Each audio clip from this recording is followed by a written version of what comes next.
What about the New Testament in the blood of Yeshua? The New Covenant. And what about Paul? I'll just briefly address that. I don't know who's watching this, and I don't know what everybody thinks, and I don't know if we've lost half the audience by saying a few things that are kind of outrageous. Let me put it this way. I'm trying to provoke each other to think. I'm trying to stir us out of complacency and out of, if you're pouring concrete, if the concrete starts to set up, they put in a vibrating rod that jiggles the concrete and it becomes liquid again. If we become still without thinking, without being agitated, without being disturbed, we'll just go along and we'll just become stuck in whatever form we last kind of plopped down into.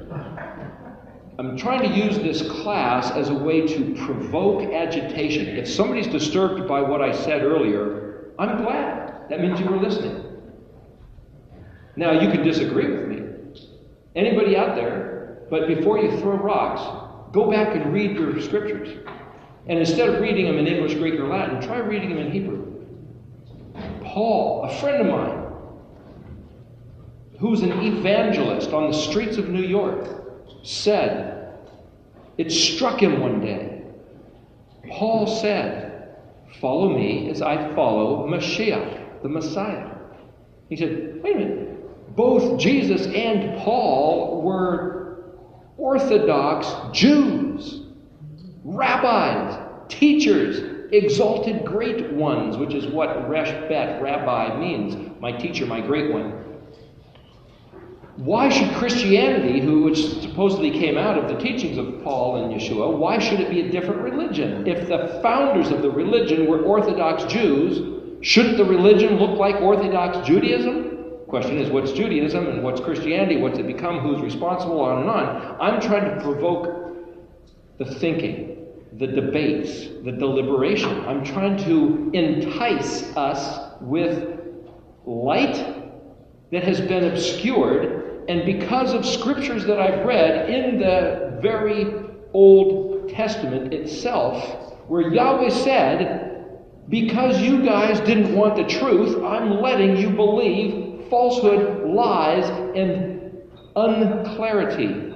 I'm blinding the eyes of your wise men and sages, obscuring their understanding, and you guys won't be able to see the truth. Now, why would Yahweh do that? He says, because we didn't want the truth. I had somebody tell me, oh, you couldn't handle the truth even if you saw it. It agitated me. It was like throwing down a gauntlet. It's like, what do you mean? It's like, well, do I know the truth? What part of the truth couldn't I handle if I was to come across it? Why couldn't I handle it? Because it's disturbing? Because it's beyond the grasp of my mental capacity? What did he mean by that? I don't know what he meant by that. He just disturbed me. I had to deal with my own disturbance by studying the scriptures in Hebrew. But I got a Hebrew Tanakh, and I couldn't read Hebrew. I've said before, if you look at modern Hebrew, it looks like ants crawling on a page. There's bulbous parts and stringy parts, and it almost seems to move. I don't know how these guys can even look at this stuff. But I learned in just a very short while. And I learned by getting a Tanakh. I just stumbled across this Paleo-Hebrew stuff, and then I started transposing. Taking the Hebrew letters in modern and writing them into Paleo. And then when I got the dictionary, I started looking them up in the dictionary. And I started breaking down words like I just did, the very first word in the scriptures, the word Bereshit. Very simple. Anybody can do it. And then you can look at 2- and 3-letter word groups by using the red dictionary. I'm pointing to something that's not there. It's this red dictionary. I usually have it sitting over here, so I was pointing to a phantom book here. You look at the 2-letter Bet Resh Aleph, Resh Aleph, Resh Aleph Shin, Aleph Shin, Aleph Shin Yod, Shin Yod, Shin Yod Tav. Those are the 2- and 3-letter configurations written in order from front to back of the word Bereshit. Look up those words in the dictionary. Look at the design of the letters. Ponder them. Think about them. You say, why should I worry about the design of the alphabet? As I've said, I believe the alphabet is Yahweh's personal design and Yahweh's personal expression. In Malachi 3:16, he says, then the men got together and talked with each other, had discussions about these matters. And a book of remembrance was written in the heavenly library. We'll see it one day. The book of remembrance was written of those who remembered, who thought and meditated on Yahweh's name. But the word name is Shem, Shin Mem, Shem.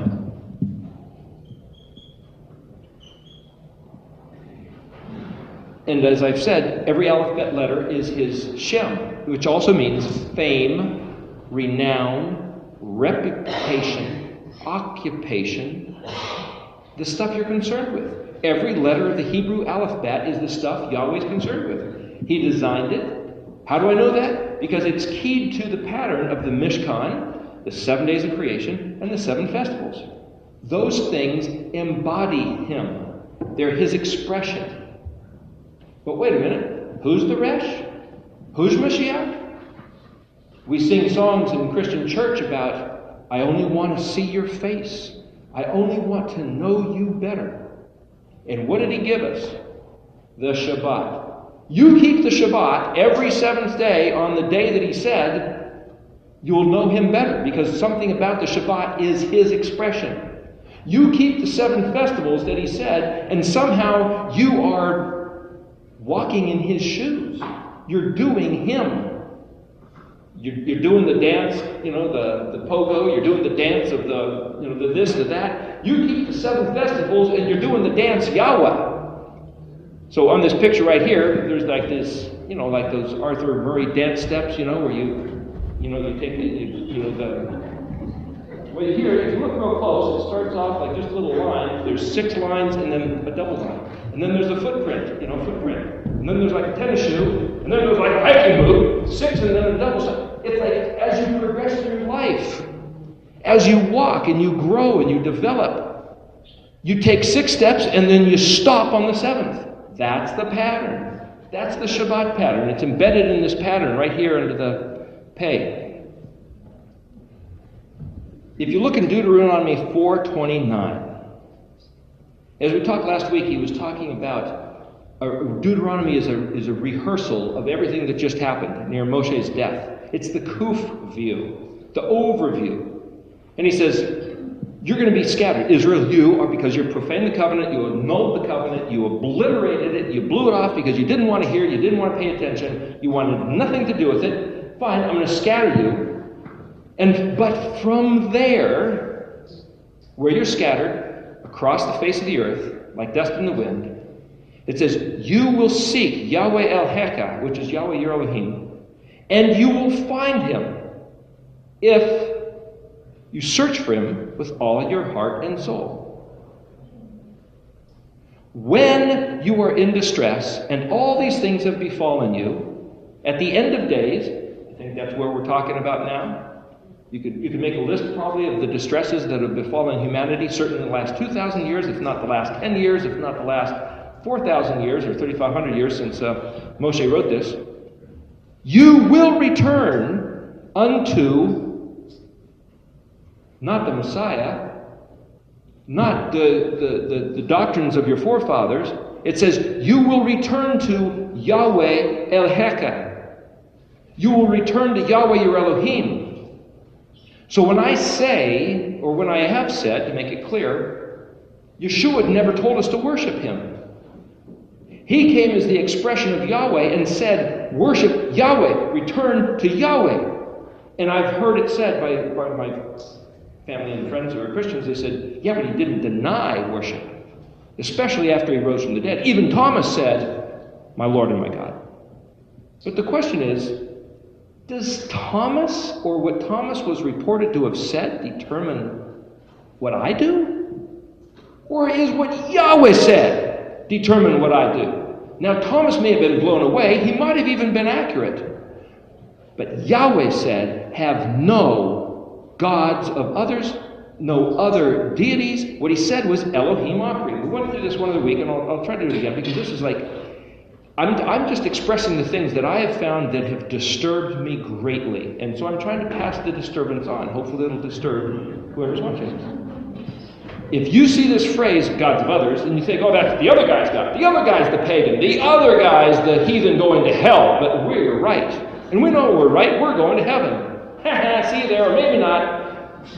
How do we know we're right? How do we know we're right?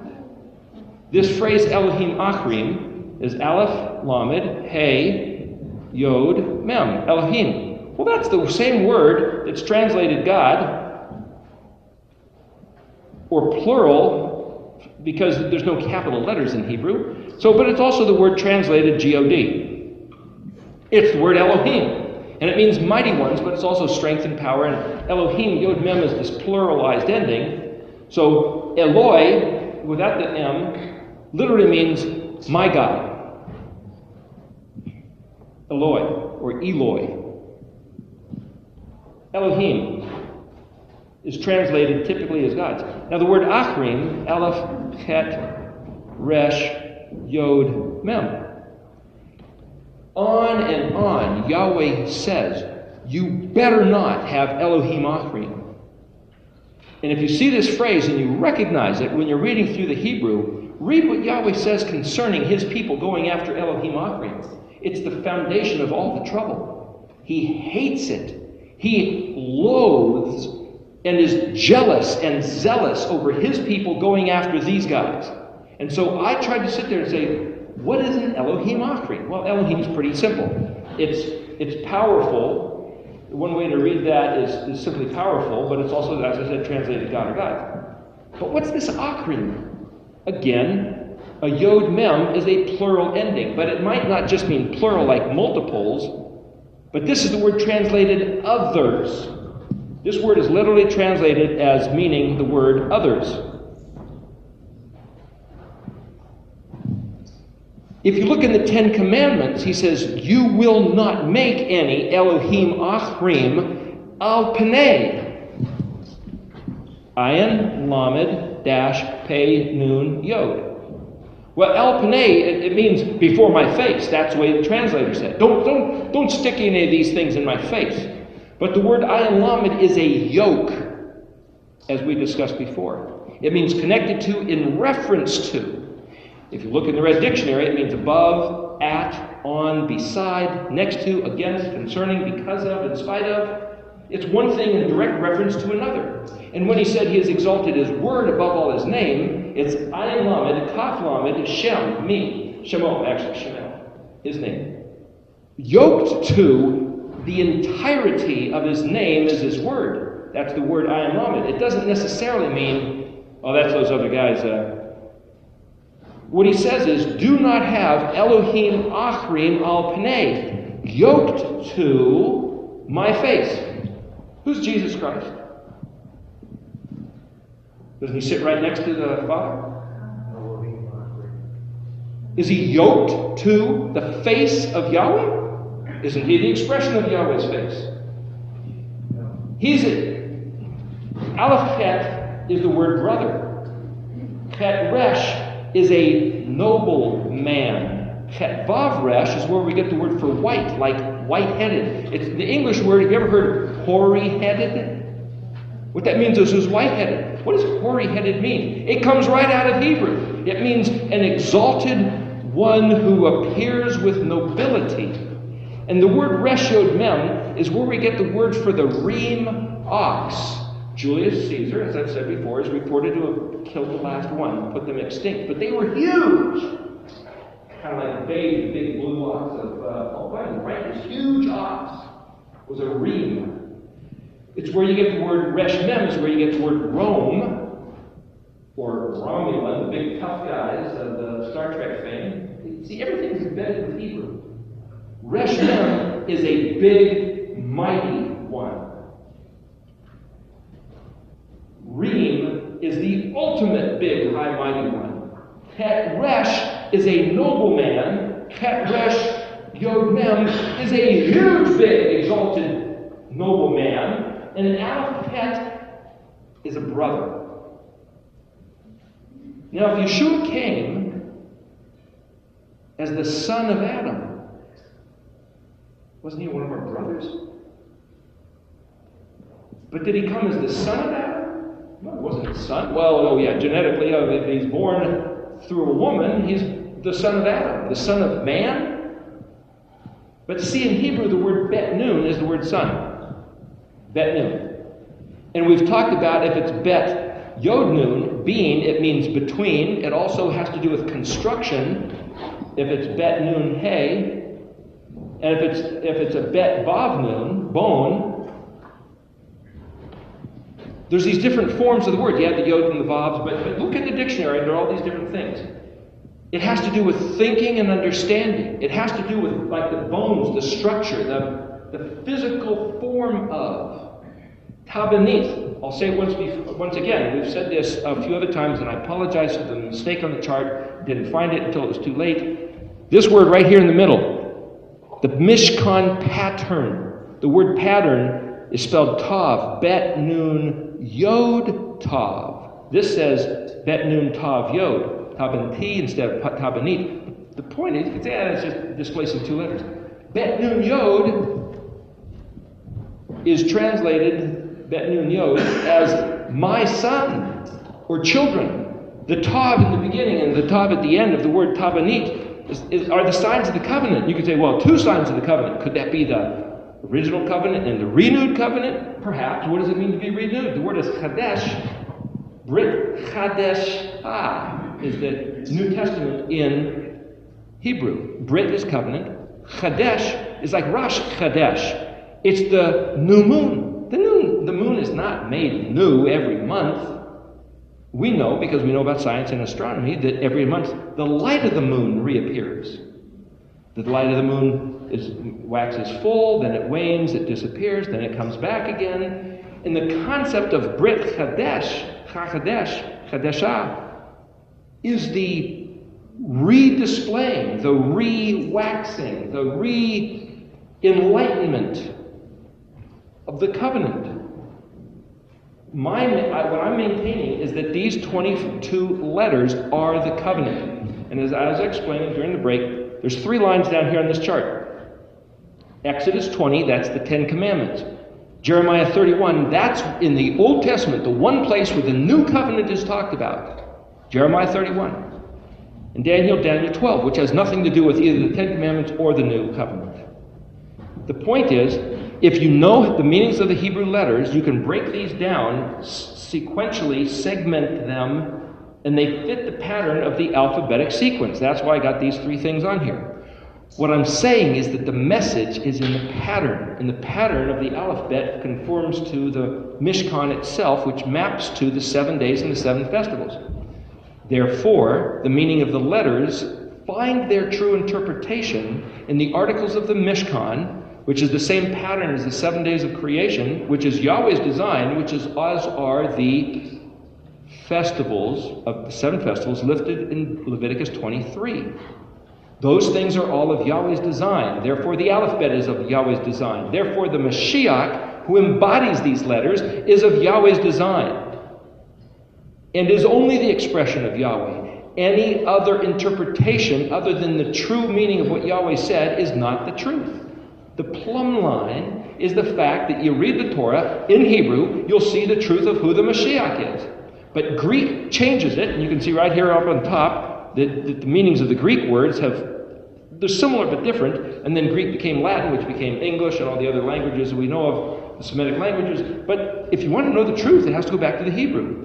So what I'm saying is that the true person, the true human that walked the face of the earth 2,000 years ago was the Mashiach, the sent one from Elohim, the gimmeled one who betted, incorporated into bodily form from Aleph, the author and creator from before the creation of the earth. He gimmeled to down at the earth, revealed as Hay revealed as Vav, the man who would be slain, Zion, Het entombed, Tet, the stone rolled in front of him, Yod, but by his hand he did this, and didn't blame it on any Jews or Romans, though everyone conspired, and as the song says, out of Tav, the word we all reject. We're all guilty of rejecting him, the truth. Yet the offer still remains, Chaim et Olam, lives forever, because he's merciful. He's given us the grace and mercy. The point is, this one who rose from the dead, this one who ascended into heaven, this one who we expect is coming back. You read in Zechariah, and hopefully we'll get there, and it says, when those who didn't know it was him, because they were told otherwise by their teachers, when they recognize him, and they see that this is the one that was pierced, they will weep as one weeps for their only son who's been slain. We'll read it in Zechariah in a bit here, hopefully. Who are those people? See, the Christians believe that Jesus was the Messiah. The problem is the personality, the character of Jesus Christ has altered, obliterated, obfuscated, changed, done away with, given a new covenant to a new people, and disregards Hebrew, the covenant that Yahweh made with Israel, and has despised and slaughtered the Jews throughout the last 2,000 years. I don't think that that is the Mashiach. Mashiach stands for truth and kindness, justice and righteousness. And every word expressed from Yahweh, as Yeshua said, it is written, and then he combated his adversaries with these words. But for the Jews to say, well, that guy couldn't have been the Messiah. They're right, he couldn't have been the Messiah. If his character has been altered, he's not the Messiah. But if we, the believers in Yeshua being the Messiah, would just step up to the plate and tell the rest of the world, as well as Brother Yehuda, sorry for what our ancestors or we ourselves may have said a little while ago, but this now we acknowledge Yeshua came to validate, verify, embody, and proclaim the Torah, the Shabbat, the festivals, the blood covenant with Israel. That was the Messiah. And that was the man who walked the face of the earth 2,000 years ago, was punched holes in, was crucified. The word Resh, as I said, is a noble man.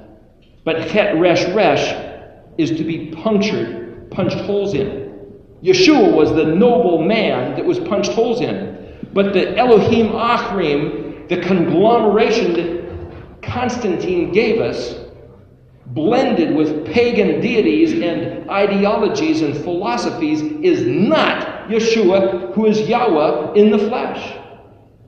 He's an Elohim Achrim. That's why I cannot go along with Christmas and Easter, because they're not Yahweh's festivals. They're pagan festivals with Christian pictures stuck to them. You can't pin the tail on a pig instead of the donkey and pretend you pinned it on the donkey. The stupid analogy, but the point is, we're supposed to be putting the right pieces together, and we can't just do whatever we want and call it good and say, oh, well, he knows my heart. So I've had it said, oh, you think God loves you more because you keep his Sabbath day? And I've had a friend say, are you trying to tell me that he'll love me more or love you more for disregarding his words, casting them behind you as they were dung? Excuse me for speaking Hebrew. These are Hebrew words, I'm telling you. Yahweh says, you have defiled my covenant, my words, my face, by disregarding what I have said. And so all these things have come upon you. But, verse 31 of Deuteronomy 4. Let me back up. At the end of days, you will return unto Yahweh El-Heka and hearken to his voice. For Yahweh your El is a merciful El. He will not abandon you nor destroy you. And he will not forget the covenant of your forefathers that he swore to them. Anybody that tells us that the Old Testament was done away with, the Old Covenant was obliterated, that Yahweh has forgotten that he has a new people, Israel is spiritual, that it has nothing to do with what he said to Abraham, Yitzhak, Yaakov, Moshe, Yosef, or David, they're contradicting this verse. This says, Deuteronomy 4:31. He will not forget the covenant of your forefathers that he swore to them.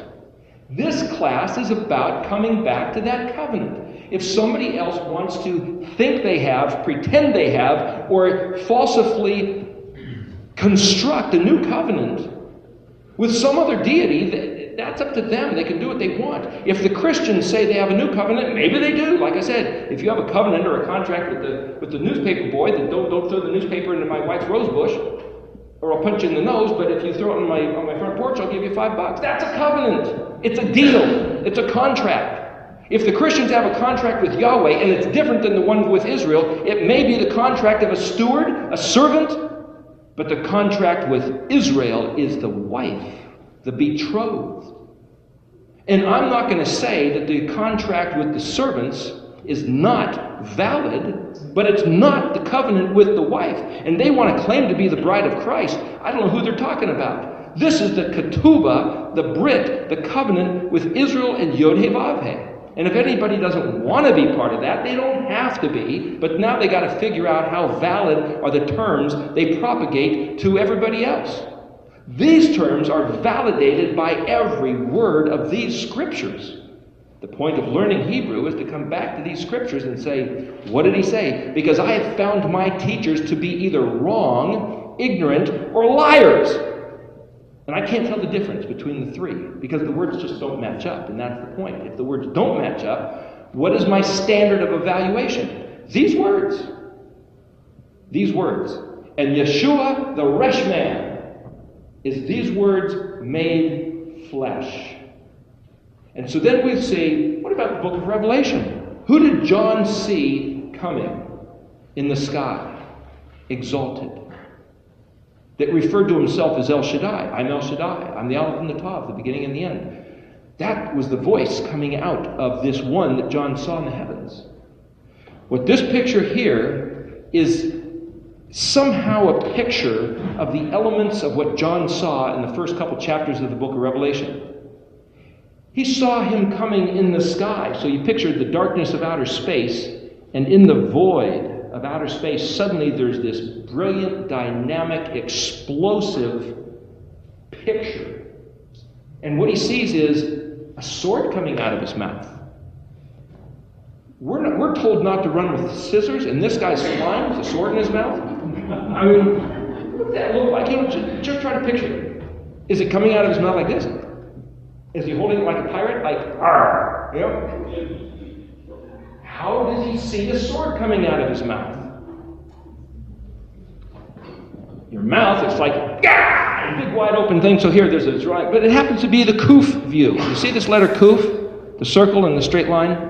It means after this. It's a picture of after this. This is what's going to happen. He's going to come back. Who's coming back? The Resh man. Here is a picture of the head, like I said, the skull and the crossbones, the head and the sign of the covenant of the Resh man. This is a picture of the coming back of Mashiach, Yeshua, who came the first time in the caterpillar form, Ben Yosef, the one who was despised and rejected, humbly riding on a mule, on a donkey, as you'll read in Zechariah, Isaiah 53. The quintessential Israel man who was pierced, rejected, scorned, despised, rendered nothing, common, vile, profane, punched holes into, and hung up to drip out of his blood.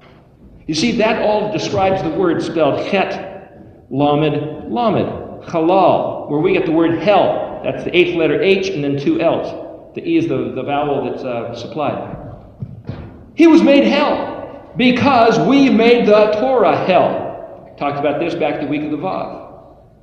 It's Ezekiel 36:23. Yahweh says, I will make my Shem Gadol Kadosh, which is to say exalted and preeminent, and when you guys, you Israel, make my name Kadosh instead of Halal, which you've made in the eyes of all the nations amongst whom you've been scattered. You see, for us to tell the story of Jesus in the nations amongst whom we've been scattered is what Ezekiel 36:23 says we were going to do, and we've done it.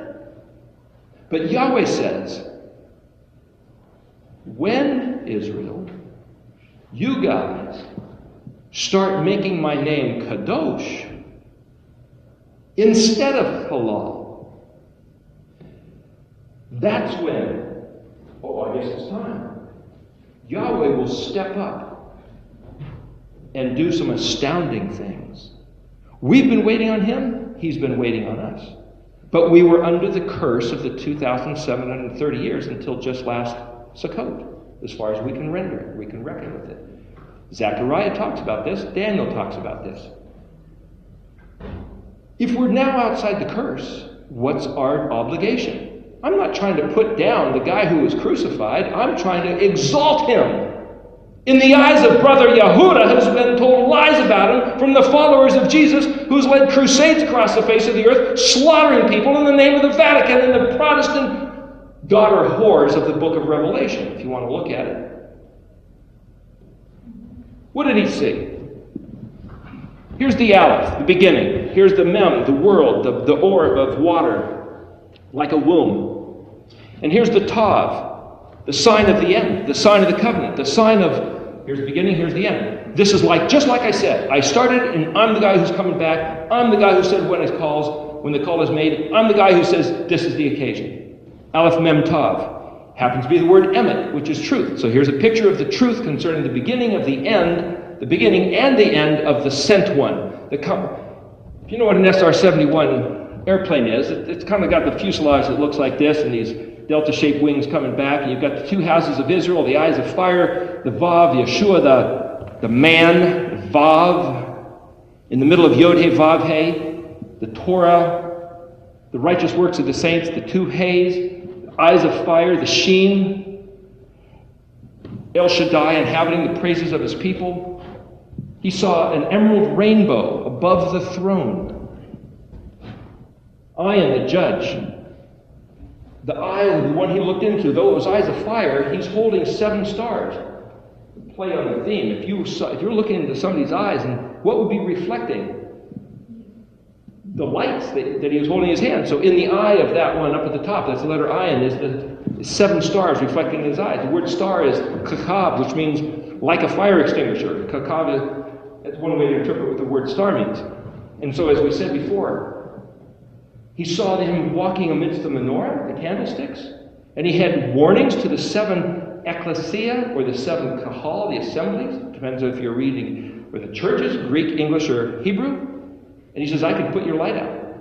You better do what I said. This is very serious business. So here's a picture. There's different ways to spell his name. The hand, the blue hand, the working hand, the creator of the universe, the Yod. The rabbis, I guess, hold their hands like this, meaning the letter Sheen of El Shaddai. So here's the hand of the Yod, speaking of El Shaddai, the place where the nail was put in his hand, as a diamond in his hand, the place where he was punctured, hanging on the stake, on the cross. The Hay, shaped like kind of a rocky form. The Torah expressed is like the respiratory tract of the Yod, the creator.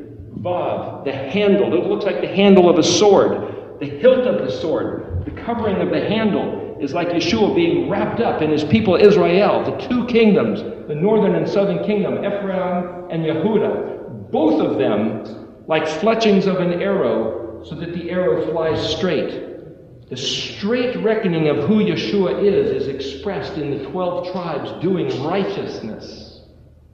He doesn't stand there trying to gain the glory for himself. He stands there as the expression of the kavod, the glory, the weight of Yahweh himself. And when his people do what he said, expressing the glory of Yahweh, he himself is glorified. That's what it says in the New Testament. Yeshua is glorified by his people doing what he said. Yahweh, the Father figure. If you look at Ab, it means a lot more than just Father. It's the origin, the basic factor, the primal cause, the plan, the original idea. For Yeshua to manifest the original idea in human form exalts not himself, but exalts Yahweh. Yeshua didn't try to take on worship or glory. He didn't. We read in Deuteronomy, he also says, you saw no form or image, male or female, or any animal or bird or fish or anything else. You heard a voice. Kuf Vav Lamed, a voice. Kuf Resh Aleph, Kara, where we get the word cry, which is to learn, to teach, to read, to learn to read, to gather and consult with each other about what he said, because you can read. And these words are embedded all through the scriptures. That's why I keep mentioning them. What we're doing here, learning to read, is a huge, huge thing. If you know Hebrew, you could go back and read how big of a deal it is to learn how to read Hebrew. It's the highest pursuit that mankind can do, is learn to read Hebrew. The exalted man, the Resh man, will learn to read Hebrew. You want to be a Resh man? Conform to the image of Yeshua? Learn to read Hebrew so you can keep his words and discuss his words and teach his words and fill your mind with his words. The blue, purple, red, and white. The colors of Yod He Vav He, the white, the white linen, the robes of righteousness of his people doing what he said. There's 49 Yod He Vav He's going around, completing the circle like Shavuot, like Jubilee. Yovel is the 50th. Yod, He, Vav, Shin, Ayin. But this Shin is also in the shape kind of like the letter Vav, He. Kind of like the same pattern of the He. So you got Yod, He, Vav, He. Blue, purple, red, white. But the He is also the Shin. The expression of the Almighty. El Shaddai is Yeshua, Yahweh's salvation and deliverance of Israel. If you look at what the word Yerushalem means, if I press hard on this thing, it's going to tip over, so I'm sorry for leaving all these words up that are hard to read. Yod, Resh,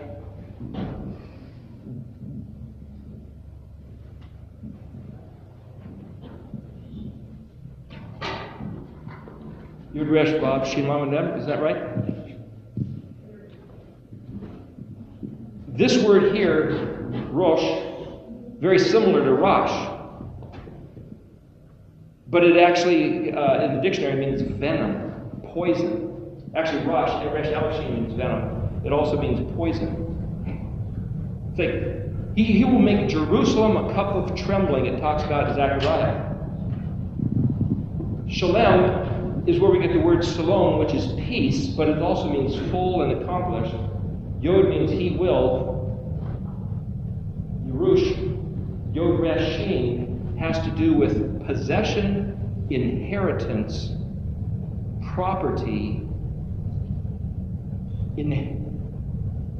Yahweh provided Jerusalem as the inheritance of his people. To those who are not his people and betray his words, it is a cup of poison, of venom. To those who keep his words, Jerusalem is their inheritance.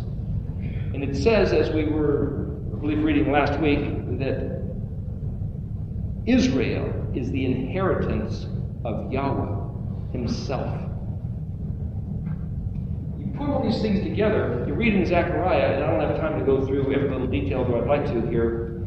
He's talking about the princes of Jerusalem will notice, the Rosh, the princes of Jerusalem, will notice that because of the inhabitants of Jerusalem, something good is happening. And they'll say, it's because Yahweh, their Elohim, is with them. Yahweh, their Elohim, is with them.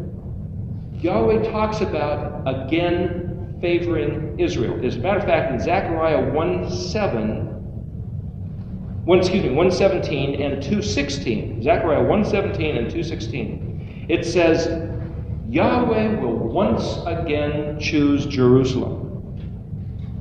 That's the English. You go, well, let's see. Zechariah was written, and it talks about the 70 years being in dispersion. So Zechariah, the word Zakar means remember. Zakar Yah, remember Yah, or Yahweh will remember. And it was written back in the days of Daniel, back around 500 BC, roughly. And it says, Yahweh will once again have mercy on Zion. Now this sounds poetic. Zadi, Yod, Vav, Nun. Now remember, the job of a sar, a prince, is to make these things intelligible and easy to understand. So here's this esoteric notion.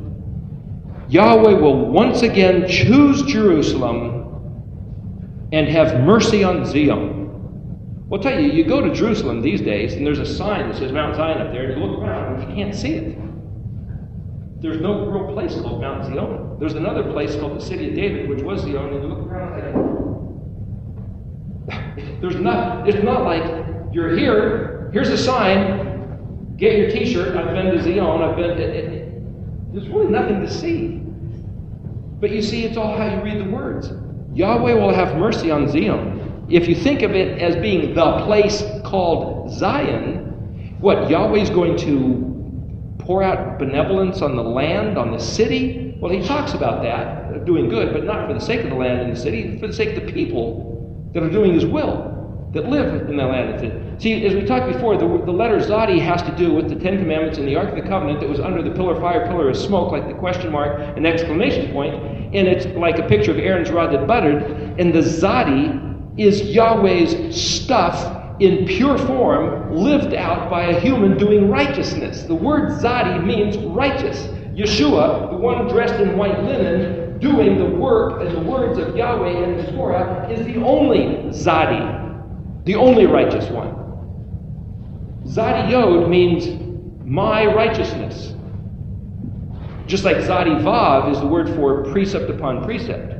Zadi Vav, Zadi Vav. Kuflav meant, remember, line upon line. So here's like the exclamation point or the plumb line above the Ten Commandments, and so the Zadi was the reference of the Kadosh Kodashim, the Holy of Holies, the stuff inside the Ark of the Covenant. What's Zion? Well, as we discussed before with the letter Nun, Vav Nun means that's put into a noun form, or the one who's engaged in the doing of it, it becoming a tangible thing. For righteousness to become tangible, a noun instead of a concept. Remember, Zadi Ka, Zadi Dalet Kuf Hey, is the expression of righteous deeds. But Zadi Yod, my righteousness expressed as a noun, as one doing it, Zion, is Yeshua himself. David, when he got the idea of what he's supposed to be doing and did it with all his heart and all his soul, he himself is Zion. All of us are sitting here and listening to endless hours of these talks because we're trying to become Zion. Zion isn't the place, it's the heart of the person doing Yahweh's words with all his soul, all his strength, and all his might. And when he says he will have mercy on Zion, Yahweh gave a promise to our forefathers. When we come back to be Zion, we get that mercy he was talking about in Zechariah. And the word once again choose Jerusalem, that's not what it says.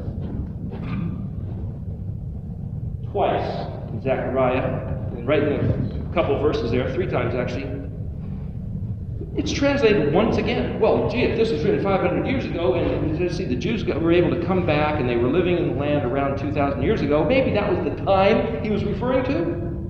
The one time again that he would choose Jerusalem was when Yeshua walked the earth.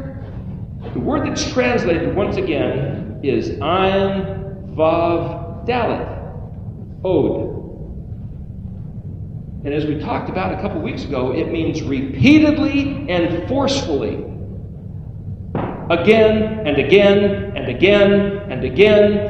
Ein, Od, that word, Zulti. There is no other. Elohim, there is no other. I will say it again and again and again, Yahweh says. I've given you the best. I've given you the only. I've given you Elohim. Haven't I said you are Elohim? Didn't Yeshua say that to his people? I've told you everything. I've given you the stuff. I've given you the key to the kingdom. I've given you everything. You guys dropped it. And now you come up with a new covenant, a new kingdom, a new deal? No, there is no new deal. It's this deal. Again and again. So when it says Yahweh will once again choose Jerusalem, that's not what it says. What he's saying is Yahweh will repeatedly, forcefully, again and again choose Jerusalem. And what does Jerusalem mean? I told you you have a possession of inheritance. I told you, Israel, that you are my dearly beloved, my firstborn, my betrothed. I told you that everything I made in the universe was for you. And in case you stumbled and lost your way, I sent Yeshua as the sent one, the ambassador, the voyager to earth to show you the dance steps, to show you the way to walk in the ways. So you don't have to think it's too hard, it's too complicated, it's beyond your grasp, it's too intellectual. We can't go there. Sure you can. Count 7 days and sit down. There, you done it! Hey! Isn't that easy? But you do it because you have a volitional, voluntary heart to show Yahweh that you love Him, that you care for Him and His ways. Now, if you happen to have a day off on Saturday and you're not working, and you happen to sleep in, I guess I mistakenly kept the Shabbat by accident. Does it count? Does it count?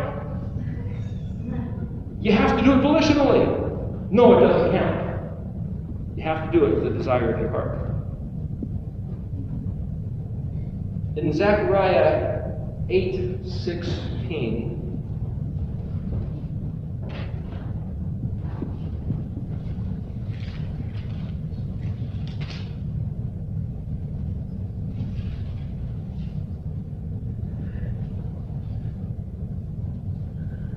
Yahweh is speaking. Let me back up to verse 9. Thus said Yahweh, Zavot. It's translated Master of Legions, but remember the word Zadi, Bet, Aleph, Vav, Tav. Aleph, Vav, Tav is an oath, a sign, a symbol. It's also a letter of the Aleph, Bet. Zadi, Bet means to inflate, like a turtle's back is inflated, like a balloon is inflated. So when it says Master of Legions or Master of Hosts, it's also Yahweh who inflates, who fills up to the full every word and every letter that He said.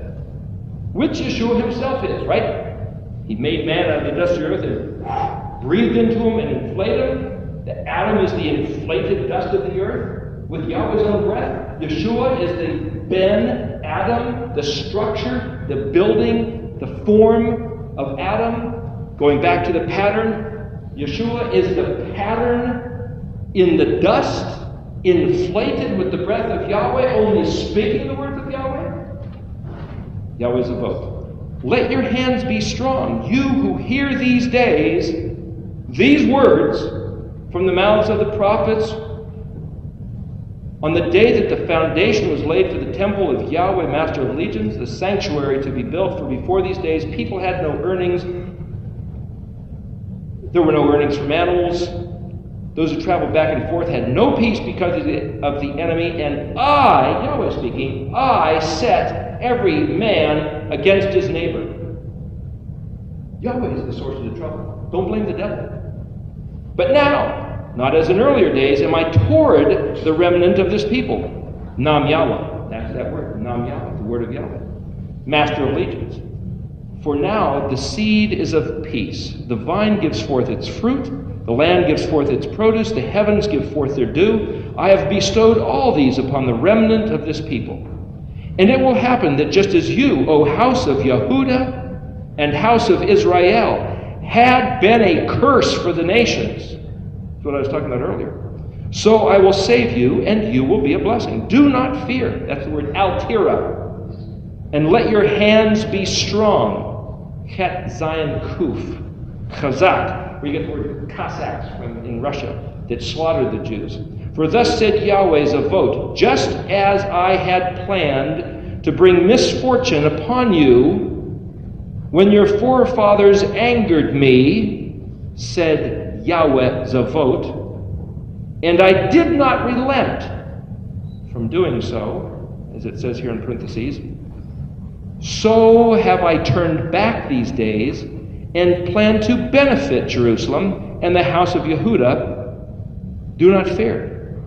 These are the things that you should do. This is from Yahweh's own mouth. You want to be pleasing to Him? You want to regard Him? You want to listen to His voice and be found doing it? Faithful. These are the things you should do. Speak the truth with one another, and in your gates judge with truth, justice, and peace. Do not think evil toward one another in your hearts, and do not love false oaths, for all these are what I hate. Nam Yahweh. Thus said Yahweh, Master of Legions, the fast of the 4th, the fast of the 5th, the fast of the 7th, the fast of the 10th will be to the house of Yehudah for joy and for gladness and for happy festivals. Love, truth, and peace. Verse 23, thus said Yahweh Zavot, in those days it will happen that 10 men of all the languages of the nations will take hold, and they will take hold of the corner of the garment of a Jewish man, saying, let us go with you. Let me show you what the difference is here. This is, let us go with you, for we have heard that God is with you. Now if you play back to the other thing, it says, we have heard that 10 men from different nations, languages, will hear that Elohim is with Yehudah. Does that give preeminence to Yehudah? Yeshua was of the tribe of Yehudah. Is that the one Jew they're referring to? Take hold of the Zitziot. What were the Zitziot? He said, have these so you'll remember that I created this place. I'm the guy who makes the rules. I've given you the rules. You keep the rules, you get blessed. You don't keep the rules, you get the curse. I myself am sending your enemies against you if you don't keep the rules to compel you back. But when you come back, you see what this says here is that we Shemanu.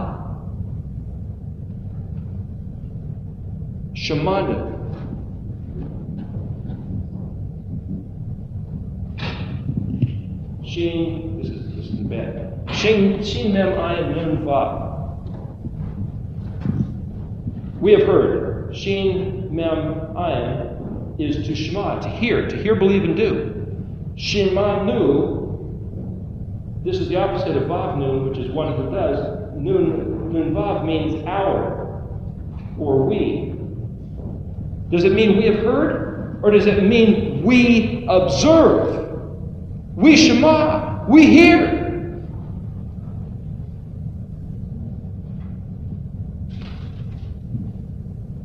Elohim, then the word is Amkam. Ayin, Mem, Kaf, Mem. Well, the suffix ending Kaf, Mem means you all. But see, here's the trickery of the translation. Ayin Mem means nation, people, kinfolk, and it's literally translated with. We have heard that Elohim is with you, or we Shema Elohim with you, in conjunction with you. We Shema Elohim just like you do, brother Yehudah.